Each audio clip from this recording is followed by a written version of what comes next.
Terminamos el tema 5 sobre el apartado del sistema nervioso, la anatomía del sistema nervioso, hablando de un último mecanoceptor que es el oído y del sentido acústico, del sentido estatoacústico, y después vamos a repasar de manera muy somera las principales afecciones del sistema nervioso.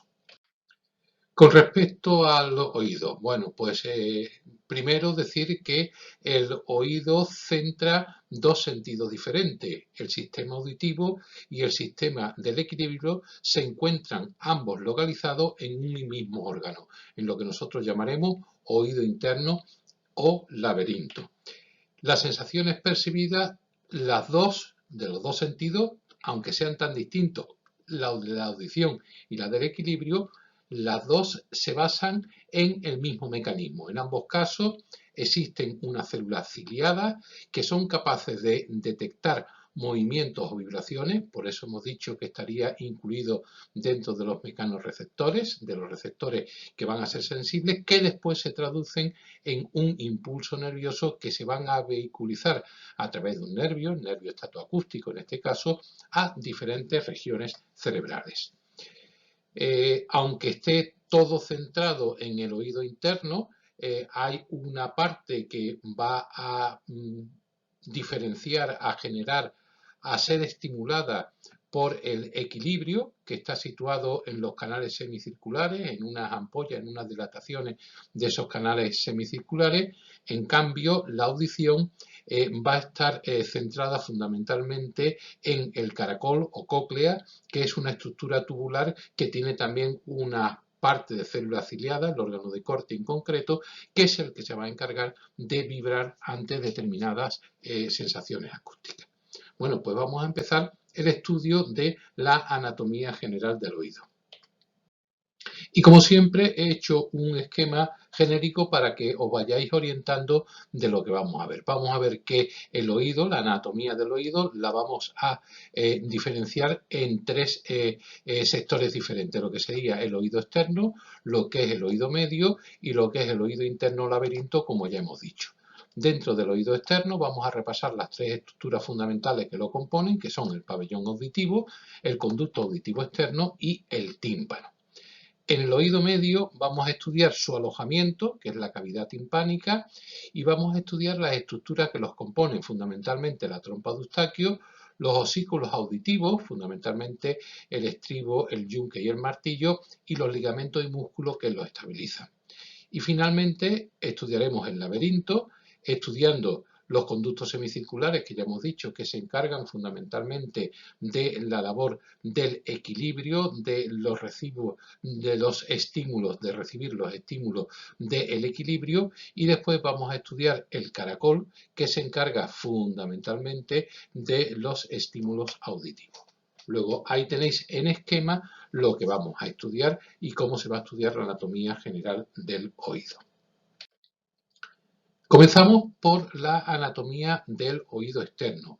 El oído externo, como ya hemos dicho, va a estar compuesto por tres estructuras anatómicas fundamentales. La más externa, la más visible para todos nosotros, que se llama pabellón auditivo, es un órgano que está soportado por un cartílago más o menos elástico, depende de cada persona, y lo que hace es comportarse como una especie de antena, porque va a recoger todas las ondas sonoras que existan en el ambiente y la va a dirigir hacia el conducto auditivo externo.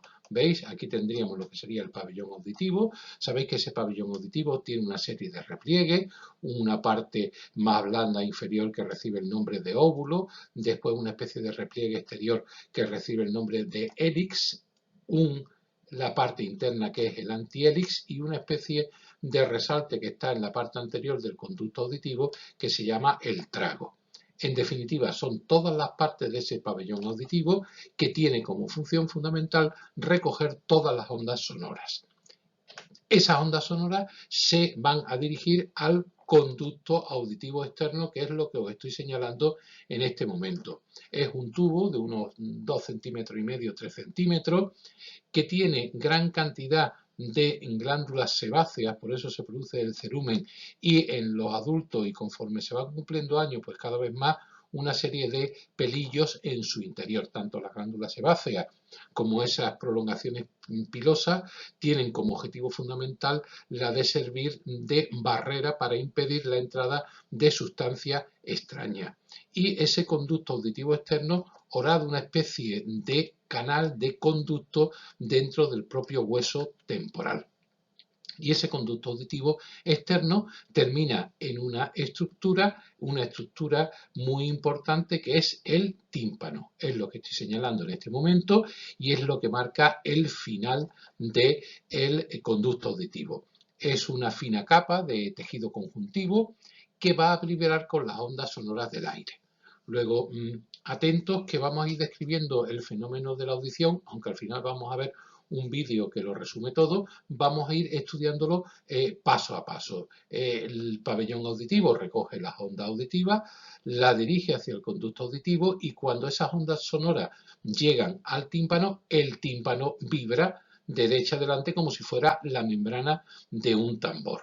¿Vale? Pues esa sería la función del tímpano. Cuando el médico explora y mete por aquí una luz con un aparato que se llama otoscopio, lo único que ve es el conducto auditivo y el tímpano, que es el final de ese conducto auditivo. Luego los médicos lo único que podemos explorar es el oído externo. ¿De acuerdo? El oído medio. Bueno, pues el oído medio será aquello que aparezca a partir del oído externo. En esta imagen lo tenemos muy bien puesto porque tanto el oído externo como el oído interno están sin color y hemos coloreado exclusivamente lo que sería el oído medio. El oído medio está contenido dentro de una cavidad que se llama cavidad timpánica. Es una cavidad que está llena de aire, eso es importante. Hemos transmitido la onda sonora hacia el tímpano por el aire. La cavidad timpánica también está llena de aire, está horadada, como he dicho, igual que el conducto auditivo, en el hueso temporal. Está recubierta por un epitelio y está separada del oído externo por el tímpano, es decir, que el final del conducto auditivo externo del oído externo es el tímpano y supone el principio de la cavidad timpánica. Y del oído interno está separado por una fina tabique óseo, una fina pared de hueso que tiene dos orificios membranosos muy pequeñitos, uno que es redondo y otro que es ovalado. Reciben el nombre de ventana oval y de ventana redonda. Veremos que en la ventana oval es donde va a articular estos huesecillos que están en el interior del oído medio. Luego la cavidad timpánica es una cavidad rellena de aire que está en el interior del hueso temporal y que tiene una entrada que sería el tímpano, que está taponada por el tímpano, y una comunicación con el oído interno, que serían la ventana oval y la ventana redonda. Y para que mantenga la presión esa caja que está horadada, que está en el interior del hueso temporal, existe un conducto que comunica esa cavidad timpánica con las fosas nasales. Ese conducto que comunica la cavidad timpánica con las fosas nasales se denomina o se llama trompa auditiva o trompa de Eustaquio. La trompa de Eustaquio tiene mucha importancia porque va a hacer que el aire que existe en la cavidad timpánica tenga la misma presión que el aire que nos está rodeando. Normalmente esa trompa se encuentra cerrada y se abre en los momentos de deglución o cuando bostezamos. Y cuando no funciona o cuando está totalmente cerrada, o bien por la presión o bien por la mucosidad, nos da esa sensación tan extraña que todos hemos tenido alguna vez, que es que cuando subimos a una determinada altura, cuando vamos en avión o cuando subimos con un coche a una determinada estructura montañosa, pues nos da esa sensación de opresión que hasta que no masticamos un chicle o hasta que no bostezamos o hasta que no escuchamos una especie de crujido, que es la apertura de esa trompa de Eustaquio, no empezamos a oír con claridad. Parece que oímos menos. Bueno, pues esa es la importancia de la trompa auditiva. Sin lugar a dudas, la estructura o las estructuras más importantes del oído medio son los osículos auditivos, es decir, el martillo, el yunque y el estribo. Son una cadena de 3 huesecillos muy pequeños. Mirad, os pongo esta imagen para que veáis lo pequeñito que son los 3 huesecillos, martillo, yunque y estribo. Este es el dedo de una persona que tiene puesto en su falange distal, tiene los 3 huesecillos. Y esos 3 huesecillos son los que van a transmitir la vibración que le va a conferir el tímpano. ¿Por qué? Porque el primer hueso es este, que es el martillo, tiene una superficie hacia abajo, que este es el mango del martillo, y que apoya directamente con el tímpano. Y la parte de arriba, de la cabeza del martillo, va a articular con el segundo huesecillo, que es el yunque. Y a su vez el yunque, por el brazo más largo, va a articular con el estribo. Y el estribo es el que conecta directamente con la ventana oval y va a transmitir esa vibración, como ya veremos después a continuación, al oído interno. Luego, los osículos auditivos es una cadena de 3 huesecillos articulados mediante articulaciones de tipo sinovial, ¿vale? Martillo que está en contacto su mango con el tímpano y articula con el yunque que articula a su vez con el estribo y el estribo que conecta directamente con la ventana oval. Y esos 3 huesecillos pues necesitan estar estabilizados mediante una serie de ligamentos y de músculos. Esos ligamentos y esos músculos se encargan de fijar los huesecillos en su posición determinada y de que cuando vibren pues no se cojan, no se caigan y no se descompongan. Los músculos amortiguan vibraciones o ruidos muy fuertes, muy prolongados y van a conectar martillo con estribo. Aquí estamos viendo en esta imagen pues los diferentes tipos de músculos y huesos que hay. Aquí tenemos el tímpano, este sería el martillo, este sería el yunque y este sería el estribo. Y veis como hay pequeñitos tendones, pequeñitos músculos que se van a encargar de hacer que estén fijos esos huesecillos y no se muevan. Con esas estructuras tenemos perfectamente ya descrito cuál es la anatomía del oído medio. Pasamos ahora a estudiar el laberinto, el oído interno, la parte más noble de la sensación del aparato estatocústico. El oído interno o laberinto está horadado, está contenido en el interior del hueso temporal, exactamente igual que hemos visto con la caja timpánica, con la cavidad timpánica. Este laberinto tiene una parte ósea que está horadada y se llama laberinto óseo y en su interior tiene una estructura membranosa que se llama laberinto membranoso o laberinto interno.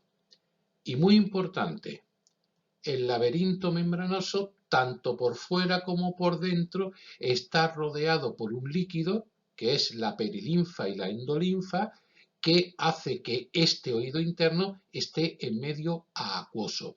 Además, es un líquido que se parece mucho al líquido cefalorraquídeo. Pero vamos por orden. El laberinto óseo, que es el que tenéis en la imagen, está horadado en lo que sería, veis que es un hueco, es como si fueran carreteras horadadas dentro de la parte del hueso temporal. Está revestido por una fina membrana que se llama periósteo y que contiene un líquido que se llama perilinfa, que como ya he dicho se parece al líquido cefalorraquídeo y va a envolver a lo que es el laberinto membranoso o laberinto interno, que está revestido por un epitelio y que contiene en su interior un líquido que se denomina endolinfa, que es más parecido al líquido intracelular. La perilinfa es parecido al líquido cefalorraquídeo, la endolinfa es más parecido al líquido tisolar. ¿Veis la diferencia? El laberinto óseo es los huecos que le deja dentro del hueso temporal para que albergue este laberinto membranoso. Como ya os podéis imaginar, este laberinto membranoso es el que nosotros vamos a estudiar porque es realmente donde están ubicados los receptores del equilibrio y de la audición. El laberinto membranoso está compuesto o está formado por 3 partes fundamentales, por 3 partes principales. La primera parte son los conductos semicirculares que tenéis aquí dibujado en celeste, ¿vale? Veis que son tres, que los tres son perpendiculares entre sí, con una expansión en la parte final, ¿vale? Que es esta que está aquí. Este es de uno, este es del otro y este del otro, que se llaman ampollas, ¿vale?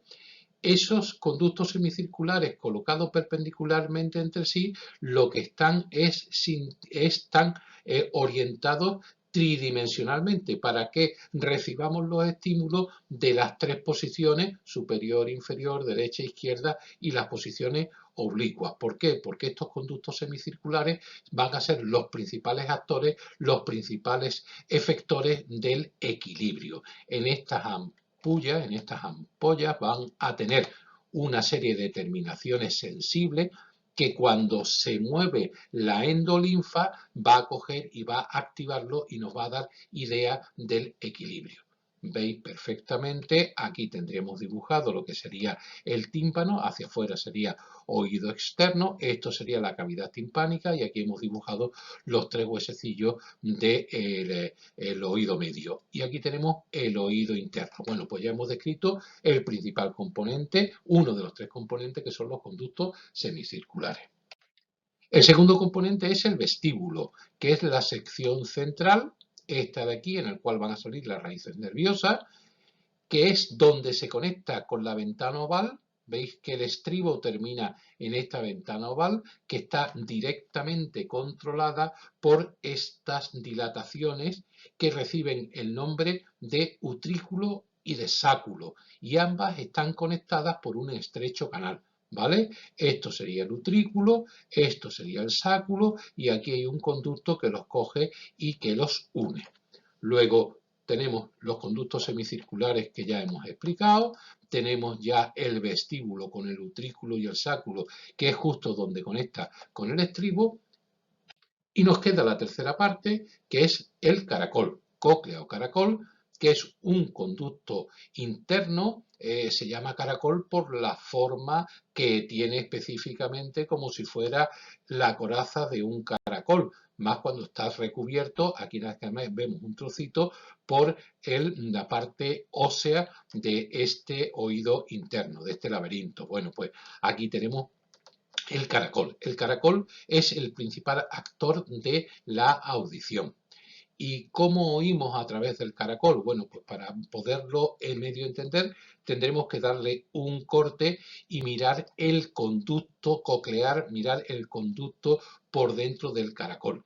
Y nos vamos a dar cuenta de que está compuesto por tres secciones. Está dividido por una rampa, por una membrana, la membrana de Reissner y la membrana basal, y aquí hay una rampa timpánica y aquí hay otra rampa que se llama la rampa vestibular.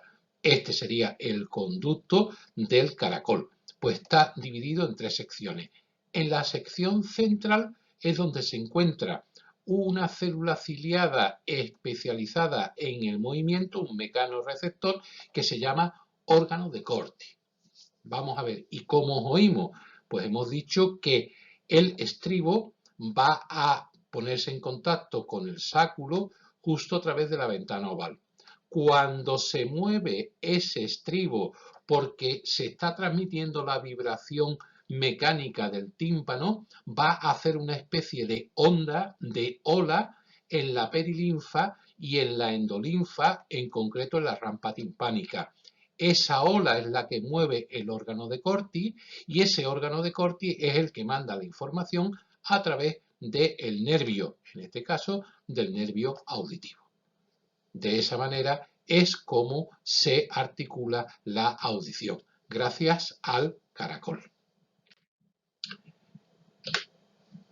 De estas dos estructuras, en concreto de los conductos semicirculares y del caracol, salen respectivos nervios auditivos y respectivos nervios vestibular que se unen en un nervio común que se llama el nervio estatoacústico. Y ese nervio estatoacústico lleva tanto información del equilibrio como información de la audición. ¿Hacia dónde?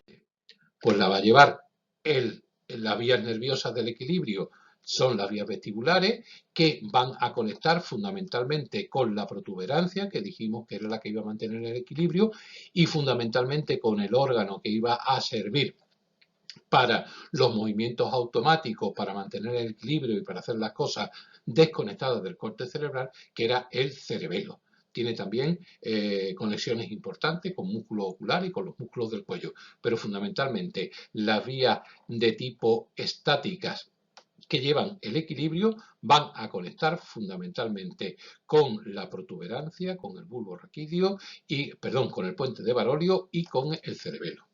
Por contra, las vías nerviosas de la audición siguen ascendiendo, como estáis viendo en este esquema, y van a subir fundamentalmente a las áreas auditivas que están en el corte cerebral en la región temporal y a las áreas de asociación que interpretan esos sonidos registrados como palabras o como partes inteligentes de lo que se está diciendo.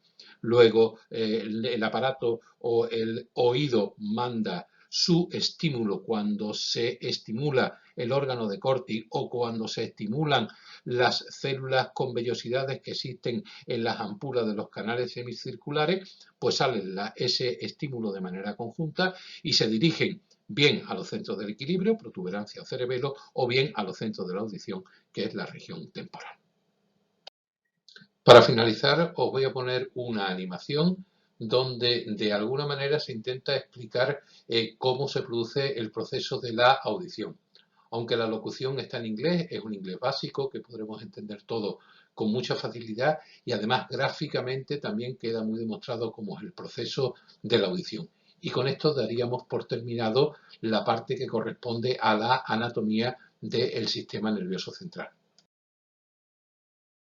The process of hearing involves sound waves creating mechanical motions that cause fluid in the ear to move in waves and trigger nerve impulses that the brain interprets as sound. The outer ear functions to funnel sound waves. The vibrations from these waves reach the middle ear and move the tannic membrane, also called the eardrum. This causes three bones, called the auditory ossicles, to also move. The bones make contact with a fluid-filled structure in the inner ear called the cochlea. The mechanical movements of the auditory ossicles move fluid inside the cochlea. Fluid waves move hair cells that line the cochlea. The movement of these cells activates nervous system receptors. Signals are carried through the vestibulocochlear nerve, cranial nerve 8, to the temporal lobe of the brain, where they're interpreted as sound. Vamos a terminar el tema dando un repaso muy somero a las principales afecciones del sistema nervioso. Es un tema muy complejo, tan complejo que cuando en medicina se intentan estudiar los procesos del sistema nervioso, no solamente lo afronta un profesional, sino que son varios profesionales los que tienen que estudiar diferentes patologías porque ha habido que segmentarlo dada su complejidad. Existen neurólogos que estudian propiamente las enfermedades del sistema nervioso central y periférico. Existen neurocirujanos que se encargan exclusivamente de intervenir, de operar aquellas afecciones que no tienen tratamiento médico y hay que hacerlo por tratamiento quirúrgico. E inclusive hay unos especialistas, unos médicos encargados exclusivamente de las afecciones psicológicas y psicofísicas de un determinado tipo de paciente, que son los psiquiatras. Luego veis que son tres especialidades, tres especialistas para atender a el mismo tipo de afectación dentro del mismo órgano que es el sistema nervioso. De hecho, yo voy a repasar de manera muy sucinta, enfermedades que son de causa neurodegenerativa. Después vamos a estudiar enfermedades que son enfermedades psíquicas. Neurodegenerativa significa que se producen por deterioro del sistema nervioso. Otras enfermedades que van a ser las enfermedades psíquicas y por último pasaremos a hablar de las enfermedades neurológicas. Dentro de las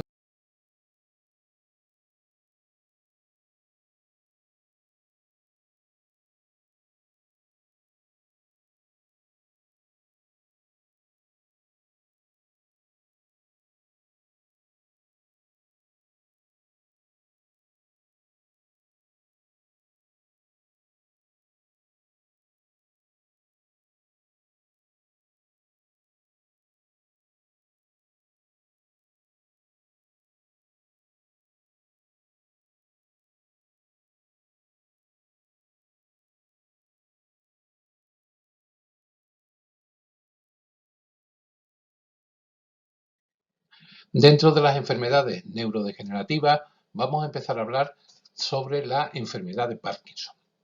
El Parkinson es una enfermedad crónica en la cual se va a producir la destrucción de las células de una parte concreta del cerebro que se llama locus niger, la sustancia negra, y va a producir una falta de un neurotransmisor que es la dopamina. Es una enfermedad que padecen un montón de pacientes en España, en torno a 1,5 millones de personas, y produce temblor, produce rigidez, produce una cara muy característica que es una cara inexpresiva, una cara de afasia y unos movimientos muy lentos que se llaman en tuberías de plomo. Es una enfermedad que actualmente pues, no tiene tratamiento alguno. En segundo lugar, tenemos la enfermedad de Alzheimer. La enfermedad de Alzheimer es una enfermedad que no tiene hoy en día recuperación. El tratamiento se están ensayando múltiples, pero el resultado es muy heterogéneo y se caracteriza por afectar a células nerviosas de cualquier parte de la corteza cerebral, así como algunas de las estructuras que la rodean. Eso hace que la persona que padece un Alzheimer se deterioran todas sus capacidades de gobernarse sus propias emociones, de reconocer sus errores, se alteran sus patrones, no son capaces de coordinar su movimiento y fundamentalmente lo que afecta es a su capacidad de reconocimiento. Son personas que en su estado más avanzado de patología pues no reconocen ni a sus propios familiares. Son también enfermedades neurodegenerativas, pues la esclerosis múltiple, que es una enfermedad que se caracteriza por la pérdida de la mielina del sistema nervioso central. Recordáis que cuando os expliqué los impulsos, la transmisión del impulso nervioso, dijimos que había unas células que se llamaban células de Schwann, que estaban cubiertas de mielina. Bueno, pues cuando esa pérdida de mielina se va alterando, se va deteriorando, van apareciendo unas placas en todo el sistema nervioso central que origina una sintomatología muy variada. No tiene tratamiento hoy en día y es una enfermedad que progresivamente va llevando a la persona a un deterioro y a una parálisis progresiva. Otra enfermedad neurodegenerativa, por desgracia, muy de moda es la esclerosis lateral amiotrófica. Responde a la sigla de ELA y es una enfermedad progresiva, crónica, también de causa desconocida. En este caso, la afectación no es de la mielina, sino lo que se afectan son las neuronas de la vía motora voluntaria. Es decir, los pacientes se describen como que están metidos dentro de una coraza, porque ellos sienten, porque ellos perciben todas las realidades, pero no son capaces de reaccionar voluntariamente. La vía motora está totalmente imposibilitada. Conduce de manera progresiva a una parálisis y os vuelvo a decir que tampoco hoy en día tiene tratamiento definitivo. Tenéis a grandes personajes que su cabeza le seguía funcionando perfectamente, pero que no eran capaces de moverse, no eran capaces de casi ni hablar por padecer este tipo de enfermedad, esclerosis lateral amiotrófica.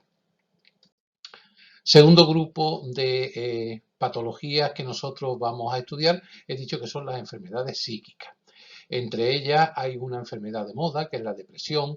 Nosotros nos gusta más llamarlo trastorno bipolar, antes se le llamaba síndrome maníaco depresivo, que consiste en una afectación en el estado de ánimo del paciente que lo padece. Oscilan entre dos polos opuestos, entre el polo de la máxima euforia hasta, que se llama también estado de manía, hasta el estado de mayor inactividad y depresión absoluta, sin ganas de vivir ni de hacer absolutamente nada. Estos cuadros depresivos, pues por suerte o por desgracia, son muy frecuentes en la actualidad. En segundo lugar están un gran grupo de trastornos del sueño, el insomnio, hipersomnia, como es por ejemplo la narcolepsia, la apnea del sueño, las pesadillas, el sonambulismo, son trastornos que alteran de alguna manera el ritmo sueño-vigilia. Y por último, dentro de estas enfermedades que podemos llamar enfermedades psíquicas, estarían las demencias, que son un grupo de patologías en las cuales hay una deficiencia de la memoria a corto y posteriormente a largo plazo, asociado con problemas del pensamiento abstracto. Esos problemas del pensamiento abstracto llevan al individuo a tener problemas con el juicio, problemas con trastornos en la función cerebral, con cambios importantes en su personalidad que puede llevar a hacer una vida muy complicada. Por último, nos quedan las lesiones neurológicas. Las más importantes pues estaría el ictus, que también el ictus se le conoce también como accidentes cerebrovasculares, con las siglas AVC, accidente vascular cerebral, que lo que se producen por una alteración transitoria o no del funcionamiento de una o varias zonas del cerebro por un trastorno circulatorio. Es decir, que aquí el origen de este ictus, el origen de este ACV, es porque no llega sangre a un determinado territorio. Esa no llegada de sangre puede ser debida en algunas ocasiones a una oclusión arterial, es decir, que sería un ictus isquémico producido por un trombo, o bien debido a una ruptura de una determinada arteria que hace que no llegue suficientemente sangre y tendríamos un ictus hemorrágico. Otras lesiones neurológicas muy frecuentes son las cefaleas. Las cefaleas, los dolores de cabeza o malestar que se localiza en cualquier parte de la cabeza son muy frecuentes, afectan casi a la mitad de la población mundial y las más frecuentes de ellas serían las migrañas. Y por último, pues hablar un poco de las epilepsias. La epilepsia es una enfermedad que se produce por descargas eléctricas neuronales de intensidad normal que se repiten a lo largo del tiempo, produciendo unas alteraciones muy manifiestas en el paciente que los padece que se llaman convulsiones. Si esa enfermedad se diagnostica correctamente y se toma su medicación de manera adecuada, no suelen repetir esas crisis, pero hay que tener mucho cuidado con la asociación a determinados tipos de luces, tipos de flash, tipos de juegos de videojuegos que pueden desencadenar este tipo de patología.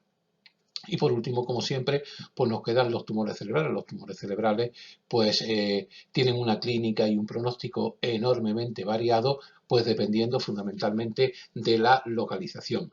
Hay tumores cerebrales que son muy benignos, los meningiomas, que están en las meninges, que son exteriores y que no van a producir lesiones del parénquima cerebral, y en cambio hay otros como los gliomas o los glioblastomas que están en el tálamo o que están en el diencéfalo y que van a ser muy lesivos y casi siempre irreversibles. ¿Qué hábitos, qué costumbres saludables debíamos de tener para conseguir un sistema nervioso adecuado? Bueno, pues el primero y fundamental es mantener un control adecuado de la tensión arterial.